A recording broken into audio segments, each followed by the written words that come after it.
Kung ganito na lang tayo lagi, naghihintayan sa bawat sandali, kung sino nga ba sa ating dalawa ang aamin na mali, talagang wala sa ating mangyayari. Sa mga kahapong hindi na mauulit, lumilipas ang panahon, nagtitiisan at tahimik. Walang pansinan kahit saglit, dahil sa tampuhan ulo ay umiinit. May paglayo sa bawat paglapit, parang bato ang tigas walang imik. Sa tuwing susuyuin ay nagagalit, parang yelong hindi nawawala ang lamig.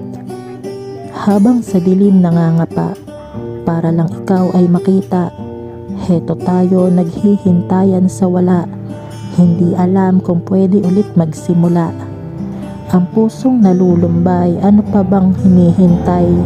Kung wala na ang kulay, ngayon ang bukas ay matamlay.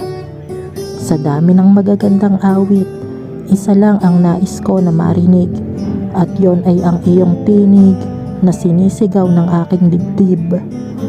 Kung akin bang tatangkain na lumapit sa iyong tabi, sana na may huwag tiisin at muli nang ngumiti. Pwede bang itigil na natin ang habulan, at ako ay huwag mo nang iwasan. Halika na at ako ay yakapin, kung maaari huwag na sanang patagalin. Alam mo ba hanggang ngayon, sa paglipas ng panahon, mas lalo lamang lumalalim para sa'yo ang aking pagtingin.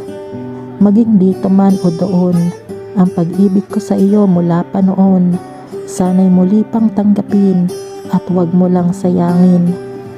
Pwede mo bang muli ay ibigay ang tiwala mo at mga kamay, dahil di na kayang maghintay, tuloy ako'y tumatamlay.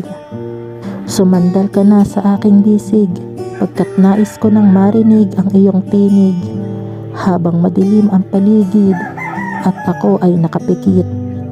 Sabihin mo lang sa akin, kahit na ano pa yan ay handa kong gawin.